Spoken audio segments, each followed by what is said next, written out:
Muy buenas noches, maestros y maestras, o muy buenas tardes o muy buenos días, dependiendo del momento en el cual veas este video. En esta ocasión vamos a tratar el tema de lo que hay de nuevo en el Plan 2022, aun cuando en nuestro Consejo Técnico ya empezamos a analizar el programa sintético con los ejes articuladores, pero creo que todavía hay muchas dudas en cuanto a cómo transitar del programa sintético al programa analítico. Esta es, como siempre, una opinión muy personal que espero te sirva, porque al final de todo, quien tiene la mejor opinión, maestro, maestra, eres tú. Después de la intro, comenzamos. No olvides suscribirte y activar la campanita para recibir las notificaciones.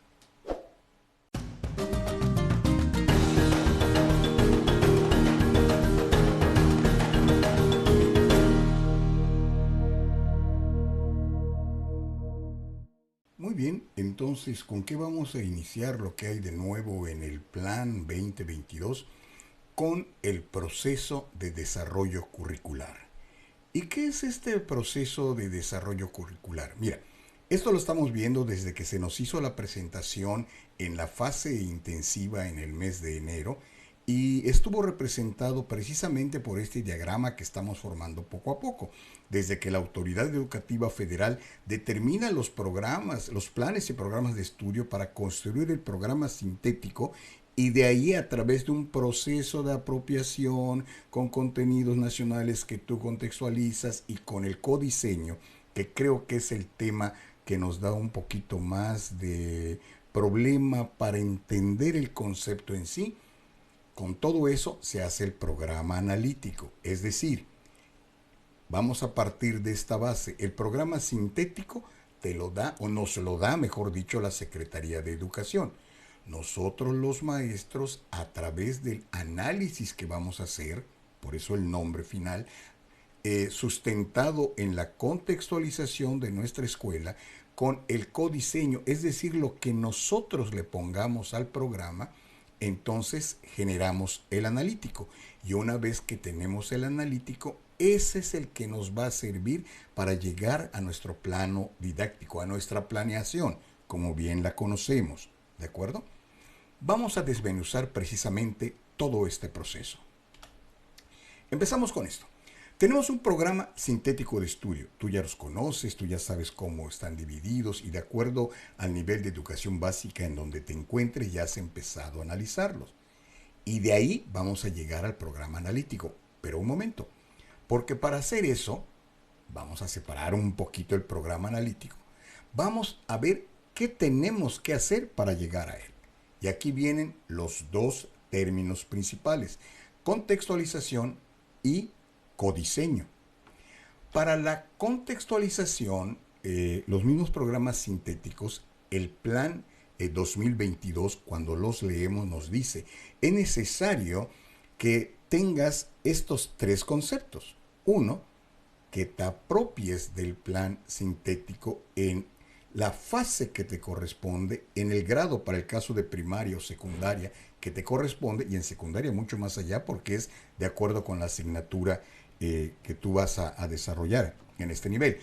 Que además hagas una articulación, y esto se va a hacer con los ejes articuladores, de ahí el nombre, con los campos formativos, que son los que vamos a empezar a analizar a partir de la próxima sesión del Consejo Técnico, y entonces hagas la adecuación con aquello que tienes a tu alrededor, con el tipo de alumnos, el tipo de padres de familia, cómo es la zona que rodea a tu escuela, etc. De ahí vas a tener que aportar algo tú, un codiseño. ¿Y cómo lo vas a hacer? Entre maestros.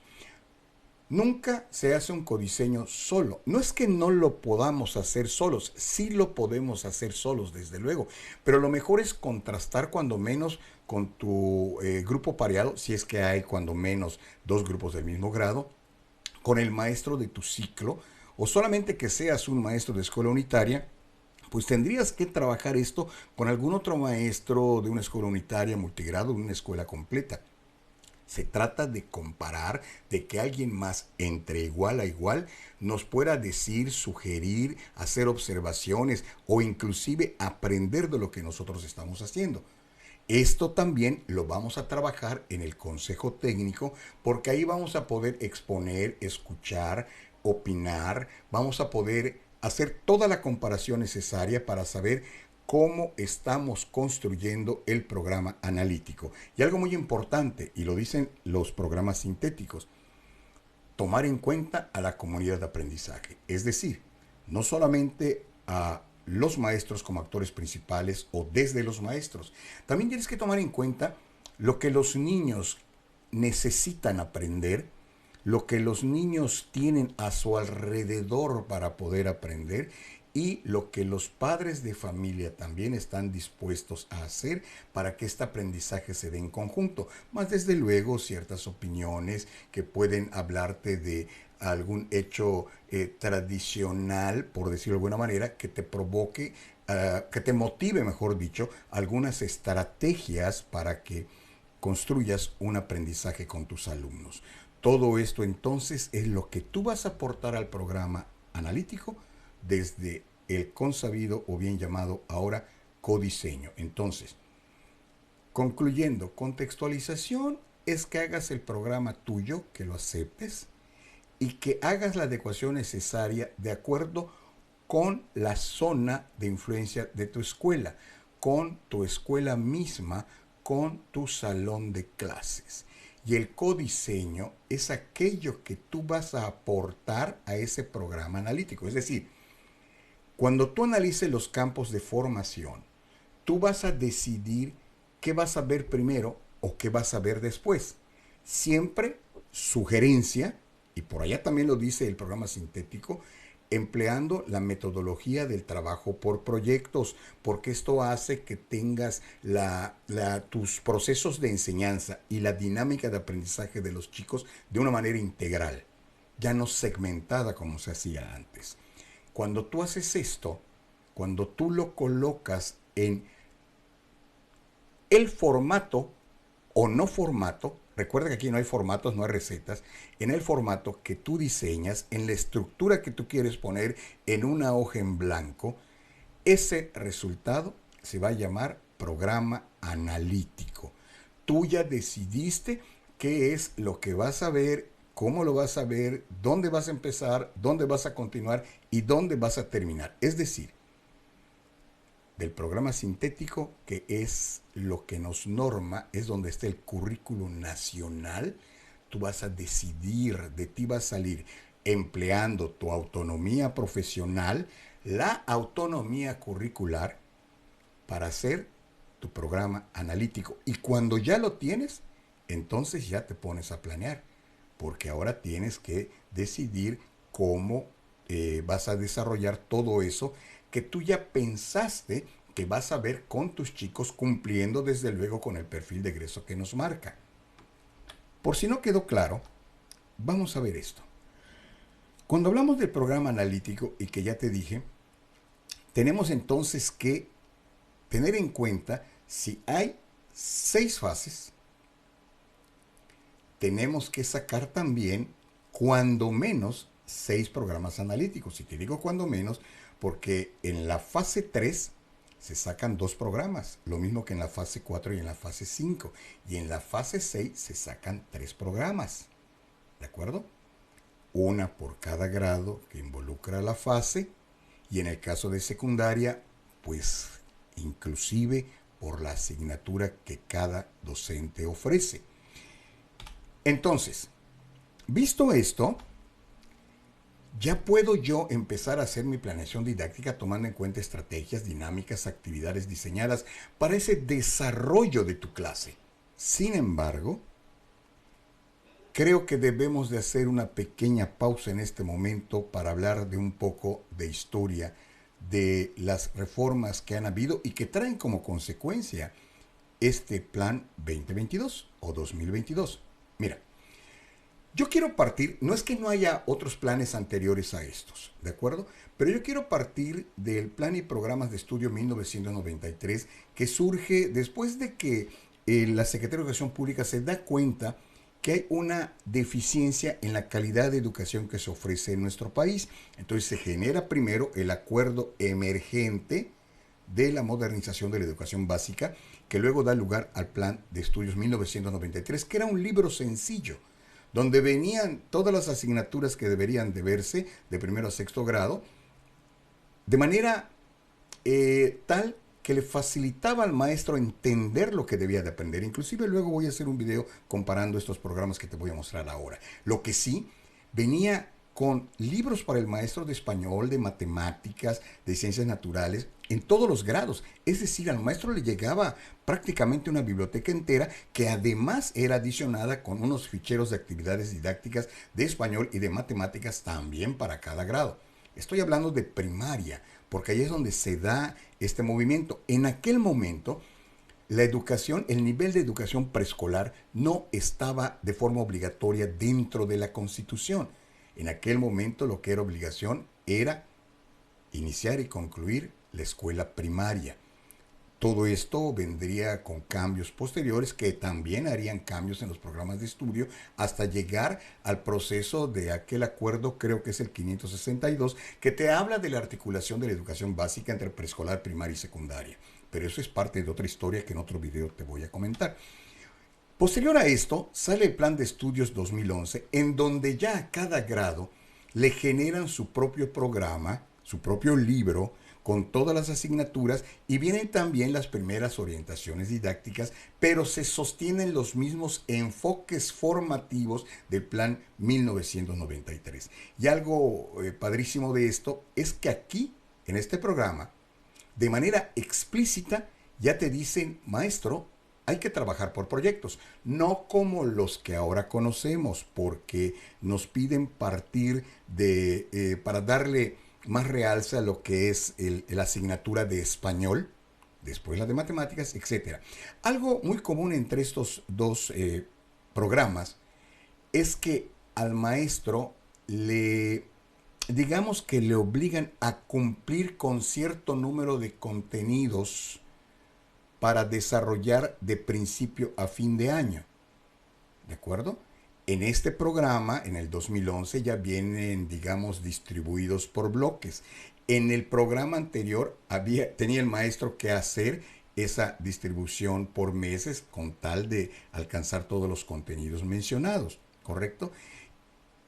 Cuando se hace este plan 2011, una de las cosas que vienen a colación es cuando se habla también de la profesionalización del magisterio. Ya había el proceso de lo que es carrera magisterial. Sin embargo, en esta profesionalización es cuando el entonces secretario de Educación, Emilio Choifet Chemor, dice, maestro que no cumpla, maestro que no pase los exámenes que se le van a poner, es maestro que se va. Y esto obviamente genera mucha inconformidad en todo el ambiente magisterial.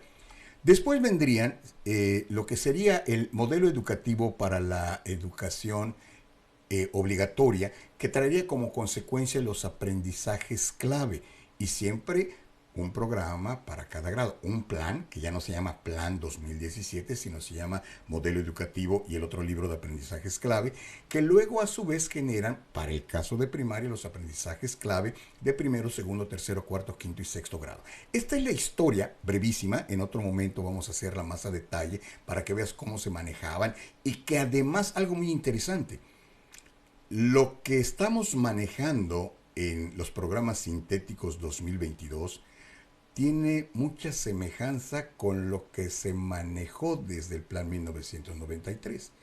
La diferencia más grande radica en que ahora sí nos están dando a nosotros los maestros la libertad para construir, para diseñar nuestro propio programa, atendiendo desde luego el currículo nacional, eso no hay que olvidarlo, para desarrollarlo en todo el ciclo escolar con mi grupo, de acuerdo, ya viste, con el contexto que me rodea.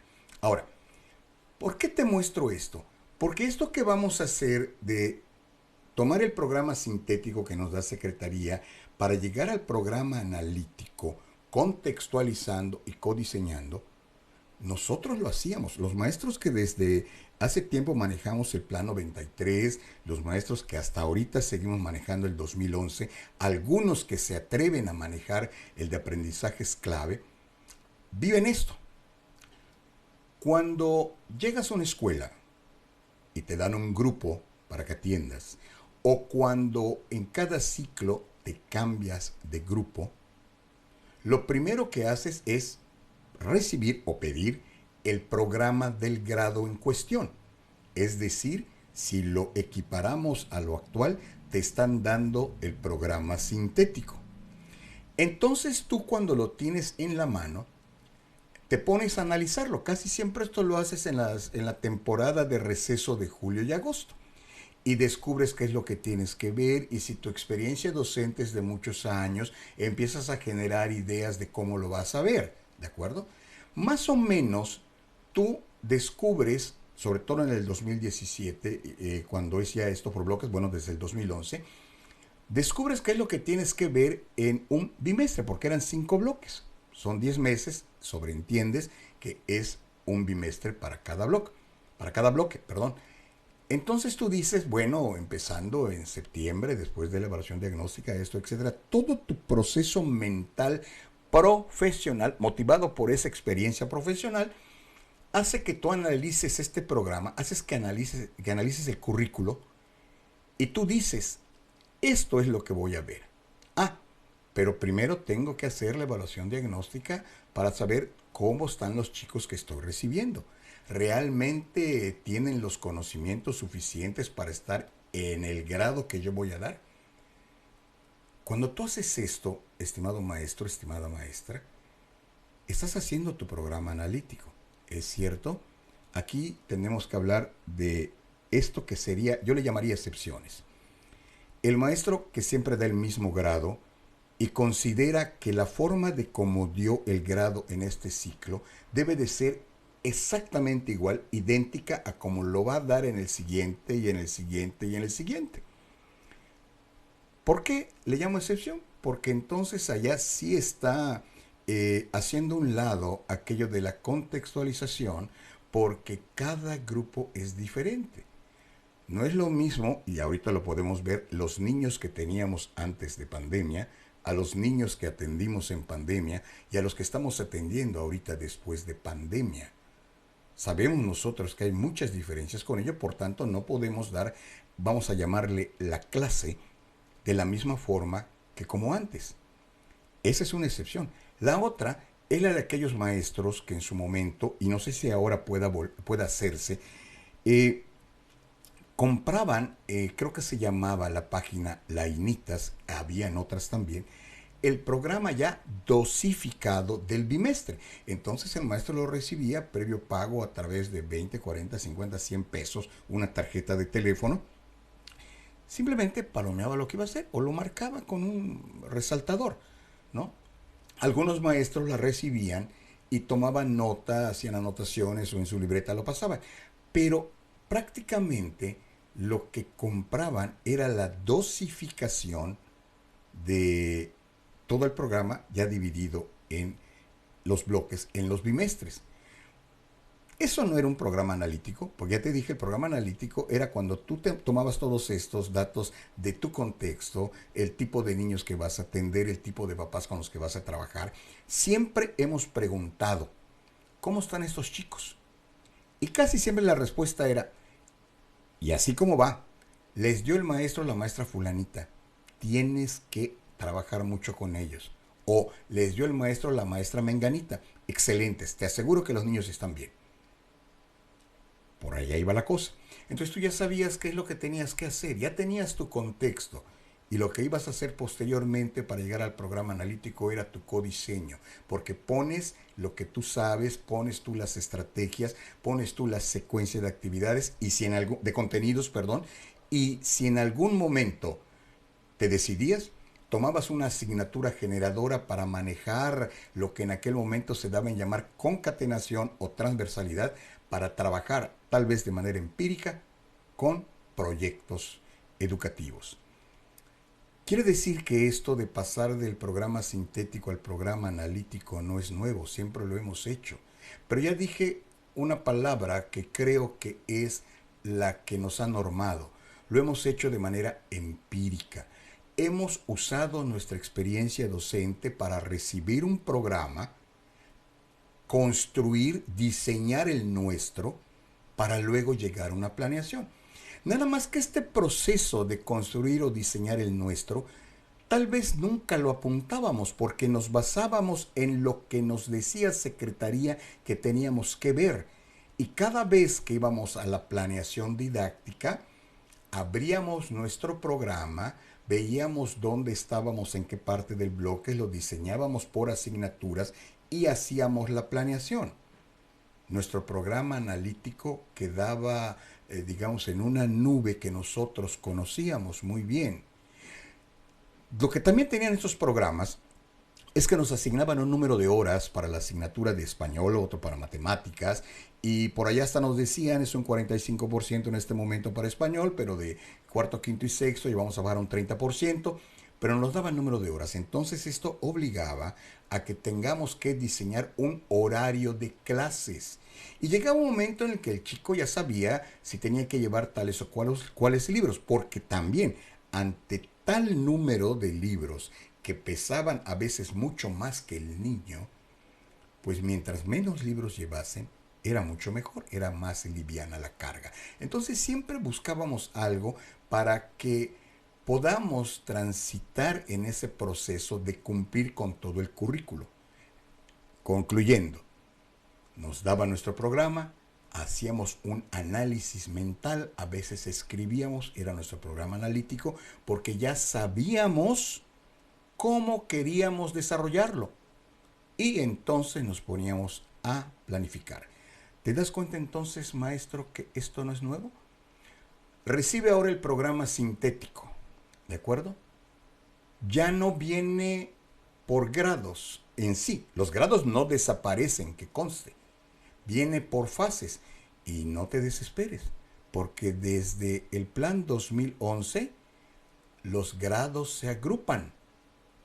¿De acuerdo? Entonces, nada más que le daban otro nombre. Ahora le llaman fases y los grados siguen agrupados. ¿De acuerdo? Y el programa sintético además te trae la división por campos formativos de lo que ha de verse en progresión en cada grado. Tómalo, analízalo primero, tienes que conocerlo y empieza a pensar cómo, qué, cómo, cuándo vas a desarrollar todo lo que en él está. ¿De dónde vas a partir? Es decir, vas a estar codiseñando. Vas a estar haciendo esto para construir tu programa analítico, que ahora sí lo vas a escribir. Y ojo, en enero del 2022 se sacan unas, yo les llamo muestras, porque recuerde que no son documentos oficiales, de lo que es el programa analítico de primero y segundo grados, y en noviembre-diciembre sale una muestra actualizada del programa analítico de primer grado, que te dan una distribución muy colorida, muy bien estructurada, que por ningún motivo puedes considerar tú como un formato. Recuerda algo interesante. La autonomía profesional y la autonomía curricular necesariamente tienen que hacer a un lado los formatos y las recetas. ¿De acuerdo? Y con esta indicación, tú vas a construir tu programa analítico. Y ya que lo tengas, empiezas a hacer tu planeación. Así de sencillo es esto. Recuerda, maestros, en las próximas sesiones de consejo técnico se van a analizar cada uno de los campos y al final se va a ver lo que es la evaluación formativa, que me imagino que ya nos llegarán indicaciones al respecto, porque el acuerdo que priva ahora para evaluación todavía marca asignaturas. Y si te das cuenta, si ya empezaste a analizar los programas sintéticos, si bien nos deja entrever el nombre de alguna asignatura, estas no existen como tal. Por tanto, esto hace pensar que las calificaciones, el formato, la hoja que siempre hemos manejado, ya no va a traer español, matemáticas, ciencias naturales, porque además recuerda, es lengua materna. Probablemente traiga campos formativos con los nombres que tú ya conoces. ¿De acuerdo? Entonces, maestro, maestra. Todo esto es una breve explicación, algo en determinado momento muy mío, muy personal, de acuerdo con lo que he investigado, de acuerdo con lo que puedo extraer de esas conferencias de la doctora Rosa María Torres, sobre todo con lo relacionado al codiseño. Y yo puedo concluir que para que llegues a tu programa analítico y a tu planeación didáctica, no es nada nuevo. Los maestros estamos acostumbrados a hacer el programa analítico, solo que lo hacemos, te repito, de una manera empírica. Ahora, este libro, tanto del Plan 2022 como el programa sintético, nos traen la teoría, vamos a llamarle científica, de cómo hacer un programa analítico que a mí me sirva, sin formatos y sin recetas. Y de ahí partir, conociendo ya bien cómo es mi contexto y lo que yo he decidido trabajar, hacer mi planeación didáctica. No olvides tener en cuenta para esta guía los ejes articuladores. Es necesario que los estudies muy bien, que los comprendas, que converses sobre estos ejes con los otros maestros, porque al final de cuentas esto debe de ser todo un producto del colectivo docente al que pertenecemos, sintiéndonos muy orgullosos de ser maestros. Recuerda, la mejor opinión es la tuya. Entre todos aprendemos mejor. Muchas gracias por tu atención.